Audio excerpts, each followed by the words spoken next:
अगर आप अपने लिए एक zero balance saving account open करना चाहते हैं तो आज की इस वीडियो में हम बात करने वाले हैं कि आप किस तरीके से इंडसइंड बैंक में अपना zero balance saving account open कर सकते हैं। इंडसइंड बैंक आपको दो सेविंग अकाउंट प्रोवाइड करता है, एक जो कि आप एप्लीकेशन के थ्रू ओपन कर सकते हैं जो कि इंडी सेविंग अकाउंट है, वो भी जीरो बैलेंस की तरह ही ओपन होता है, और दूसरा सेविंग अकाउंट है Indus delight saving account MF saving account, जो कि आप वेबसाइट के थ्रू ओपन कर सकते हैं। आज की इस वीडियो में हम वेबसाइट के थ्रू अकाउंट ओपन करने वाले हैं, यानी कि Indus delight MF saving account open करने वाले हैं। यह अकाउंट बिल्कुल जीरो बैलेंस की तरह ओपन होता है, बस आपको 500 रुपए की इनिशियल फंडिंग करनी पड़ती है, और 500 रुपए की इनिशियल फंडिंग करने के बाद जैसे आपका अकाउंट ओपन हो जाएगा, अकाउंट ओपन होने के इंस्टेंटली बाद अपना अकाउंट आप चाहें तो इस पैसे को विड्रॉल कर सकते हैं। इसके अलावा बात करें इसके डेबिट कार्ड के बारे में, तो वर्चुअल डेबिट कार्ड आपको बिल्कुल फ्री ऑफ कॉस्ट देखने के लिए मिल जाता है, लेकिन अगर फिजिकल डेबिट कार्ड की बात करें तो 590 रुपए का आपको चार्ज पे करना होता है, जिसके बाद आपका फिजिकल डेबिट कार्ड यानी कि आपकी जो वेलकम किट है वो आपके कम्युनिकेशन एड्रेस पर आपको डिलीवर करके दे दी जाती है। इस अकाउंट को आप किस तरीके से ओपन कर सकते हैं इसके बारे में मैंने लाइव कंप्लीट प्रोसेस बताया है, तो बिना वीडियो को स्किप करें लास्ट तक इस वीडियो को जरूर देखिएगा।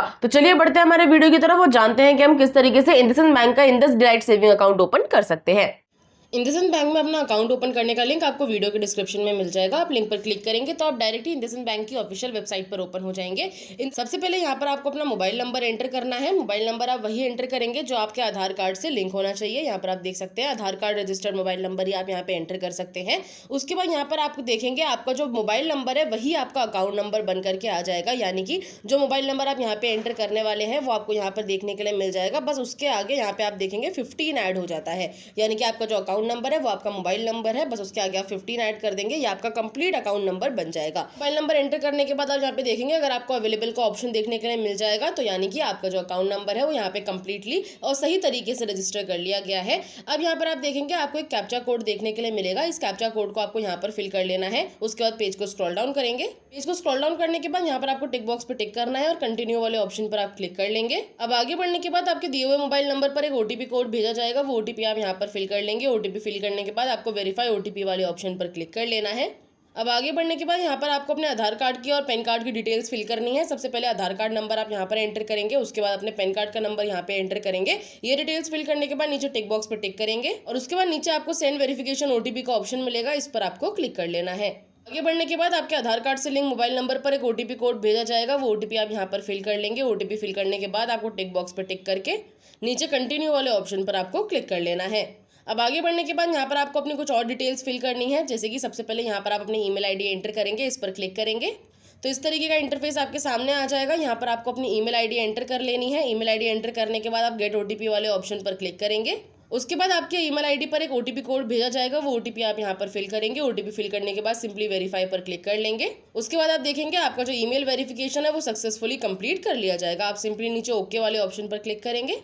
उसके बाद आप देखेंगे आपकी जो ईमेल आईडी है वो यहाँ पर आपको वेरीफाई होकर के मिल जाएगी। अब सिंपली आपको यहाँ पर अपना मैरिटल स्टेटस बताना है, आप सिंगल हैं, मैरिड है, अपने अकॉर्डिंग सेलेक्ट कर लेंगे। मदर नेम आप यहाँ पर एंटर करेंगे, साथ ही में अपने फादर या फिर अपने स्पाउस यानी कि हस्बैंड या वाइफ का नाम आपको यहाँ पर एंटर कर लेना है। पेज को स्क्रॉल डाउन करेंगे, नीचे पेज को स्क्रॉल डाउन करेंगे तो यहाँ पर आप देखेंगे आपको अपना परमानेंट एड्रेस देखने के लिए मिल जाएगा, यानी कि वो एड्रेस जो आपके आधार कार्ड पर मौजूद होता है। अब अगर आप इसी एड्रेस पर रहते हैं तो यहाँ पर आपको my current address is different from Aadhaar address का एक ऑप्शन मिलेगा, इस पर टिक नहीं करना है। लेकिन अगर आप इस एड्रेस पर नहीं रहते, किसी दूसरे एड्रेस पर रहते हैं, तो आप इस टिक बॉक्स पर टिक करेंगे और अपना कंप्लीट कम्युनिकेशन एड्रेस फिल कर लेंगे। अगर आपका कम्युनिकेशन एड्रेस अलग है तो इस टिक बॉक्स पर टिक करने के बाद यहाँ पर आपको अपना एड्रेस लाइन 1 एड्रेस लाइन 2 में अपना कम्युनिकेशन एड्रेस फिल करना है, यानी कि अभी आप जहाँ पे रहते हैं वो एड्रेस आप फिल करेंगे। पिन कोड एंटर करेंगे, स्टेट और सिटी एंटर करेंगे और कंटिन्यू पर क्लिक कर लेंगे। लेकिन अगर आप अपने आधार कार्ड वाले एड्रेस पर ही रहते हैं तो इस बॉक्स को आप अनचेक रहने देंगे। अब नीचे आप देखेंगे आपसे आपकी नॉमिनी की डिटेल्स पूछी जाएंगी। अगर आप नॉमिनी ऐड करना चाहते हैं तो आप इस टिक बॉक्स पर टिक करेंगे और उसके बाद अपने नॉमिनी की आप कंप्लीट डिटेल्स फिल करेंगे, जैसे कि उनका नाम एंटर करेंगे, उनके संग आपका क्या रिलेशनशिप है वो आप यहाँ पे एंटर करेंगे। वो आपके husband, wife, mother, father, brother, sister कोई भी हो सकते हैं। इसके अलावा यहाँ पर आप उनका डेट ऑफ बर्थ एंटर कर लेंगे। अगर आप नॉमिनी ऐड नहीं करना चाहते तो आप इस बॉक्स पे टिक नहीं करेंगे। सिंपली आप नीचे देखेंगे यहाँ पर आपसे पूछा जाता है कि आप डिफरेंटली एबल्ड पर्सन है, नो वाले ऑप्शन को सेलेक्ट कर लेंगे। क्या आप इंडिया के बाहर कहीं और टैक्स पे करते हैं, यहाँ पर भी आपको नो वाले ऑप्शन को सेलेक्ट कर लेना है। और क्या आप पॉलिटिकली एक्सपोज पर्सन है, यहाँ पर भी आप नो वाले ऑप्शन को सेलेक्ट कर लेंगे। उसके बाद आप यहाँ पे देखेंगे आपको अपनी ब्रांच सेलेक्ट करने का ऑप्शन देखने के लिए मिल जाएगा। आप यहाँ पर क्लिक करके अपने अकॉर्डिंग ब्रांच सेलेक्ट कर सकते हैं। जो भी आपके एड्रेस के नियरेस्ट ब्रांच होगी वो आपको यहाँ देखने के लिए मिल जाएगी, आप अपने अकॉर्डिंग सेलेक्ट कर लीजिएगा। ब्रांच सेलेक्ट करने के बाद यहाँ पर आपसे पूछा जाता है कि आप गवर्नमेंट सोशल वेलफेयर स्कीम में से कोई भी बेनिफिट लेना चाहते हैं। अगर लेना चाहते हैं तो येस वाले ऑप्शन को सेलेक्ट कर लेंगे, अगर नहीं लेना चाहते तो सिंपली नो वाले ऑप्शन को सेलेक्ट करेंगे। उसके बाद यहाँ पर आपसे पूछा जाता है क्या आप AEPS एनेबल करना चाहते हैं तो येस पर क्लिक करेंगे, अदरवाइज नो वाले ऑप्शन को सेलेक्ट कर लेंगे। और ये डिटेल्स फिल करने के बाद आपको नीचे सेव एंड कंटिन्यू वाले ऑप्शन पर क्लिक करना है। अब आगे बढ़ने के बाद देखेंगे यहाँ पर आपको अपना इंडसइंड डिलाइट MF अकाउंट देखने के लिए मिल जाएगा। यहाँ पर आप देख सकते हैं आपको बिल्कुल जीरो बैलेंस अकाउंट ही प्रोवाइड किया जाएगा। आपको कोई भी मिनिमम बैलेंस बनाकर रखने की जरूरत नहीं है, लेकिन हाँ इनिशियल फंडिंग आपको यहाँ पे करनी पड़ती है, जो कि आपको 500 रुपये की इनिशियल फंडिंग करनी पड़ती है। और वो 500 रुपये जो आपके हैं वो आप अगर डेबिट कार्ड मंगवाते हैं, यहाँ पर आप देख सकते हैं अगर आप डेबिट कार्ड मंगवाना चाहते हैं तो आपको डिलाइट मास्टर कार्ड प्रोवाइड किया जाएगा, फिजिकल और वर्चुअल फॉर्म दोनों में, जिसकी फीस 590 रुपये है। तो आप टोटल 600 रुपये इनिशियल फंडिंग अपने अकाउंट में करिएगा अगर आप डेबिट कार्ड मंगवाना चाहते हैं। और ये डेबिट कार्ड की फीस आपकी कट जाएगी और 5 से 7 वर्किंग डेज में आपके कम्युनिकेशन एड्रेस पर आपका डेबिट कार्ड डिलीवर करवा दिया जाएगा। लेकिन अगर आप यहाँ पे अपना डेबिट कार्ड नहीं लेना चाहते हैं, आप सिर्फ वर्चुअल कार्ड के साथ जाना चाहते हैं, तो यहाँ पर आपको visa gold virtual debit card देखने के लिए मिल जाएगा, जिसकी फीस बिल्कुल जीरो है। आप ये जो इनिशियल फंडिंग करेंगे आप इसको बाद में विड्रॉल कर सकते हैं, ये पैसे आपके अकाउंट से काटे नहीं जाएंगे। तो आप अपने अकॉर्डिंग सेलेक्ट कर लीजिएगा आपको वर्चुअल कार्ड चाहिए या फिर फिजिकल कार्ड चाहिए। पेज को स्क्रॉल डाउन करेंगे तो यहाँ पर आपको सेव एंड कंटिन्यू का ऑप्शन मिलेगा, इस पर क्लिक कर लेंगे। अब आगे बढ़ने के बाद यहाँ पर आपको अकाउंट समरी देखने के लिए मिल जाएगी। अभी तक आपने जितनी भी डिटेल्स फिल करी है वो यहाँ पर आप देख सकते हैं। एक बार आप सारी डिटेल्स चेक कर लेंगे। सारी डिटेल्स चेक करने के बाद नीचे पेज को स्क्रॉल डाउन करेंगे तो यहाँ पर आपको 2 टिक बॉक्स देखने के लिए मिल जाएंगे। दोनों टिक बॉक्स पर आपको टिक कर लेना है और कंफर्म वाले ऑप्शन पर आप क्लिक कर लेंगे। उसके बाद आप देखेंगे आपके सामने टर्म्स एंड कंडीशंस खुल करके आ जाएंगे। आपको एक्सेप्ट वाले ऑप्शन पर क्लिक करके इन्हें एक्सेप्ट कर लेना है और उसके बाद नीचे कंफर्म वाले ऑप्शन पर आप क्लिक करेंगे। अब आगे बढ़ने के बाद आपको इनिशियल फंडिंग करने के लिए बोला जाएगा। यहाँ पर आपको अपना अमाउंट एंटर करना है। आप मिनिमम 500 रुपये की इनिशियल फंडिंग आपको करनी पड़ेगी। 500 रुपये से कम आप इनिशियल फंडिंग नहीं कर सकते और ज़्यादा आप चाहें जितनी मर्जी आप कर सकते हैं। जैसे कि मैं यहाँ पे 500 रुपये की इनिशियल फंडिंग करने वाली हूँ। यहाँ पर आप अपना अमाउंट एंटर करेंगे और उसके बाद नीचे आप देखेंगे आपको पे नाउ का ऑप्शन मिलेगा, इस पर आप क्लिक कर लेंगे। आगे बढ़ने के बाद आपसे पूछा जाता है कि आप किस तरीके से पेमेंट करना चाहते हैं। आप यहाँ पर डेबिट कार्ड के साथ जा सकते हैं, नेट बैंकिंग यूज़ कर सकते हैं, UPI यूज़ कर सकते हैं। अपने अकॉर्डिंग आप देख लीजिएगा आप किससे पेमेंट करेंगे।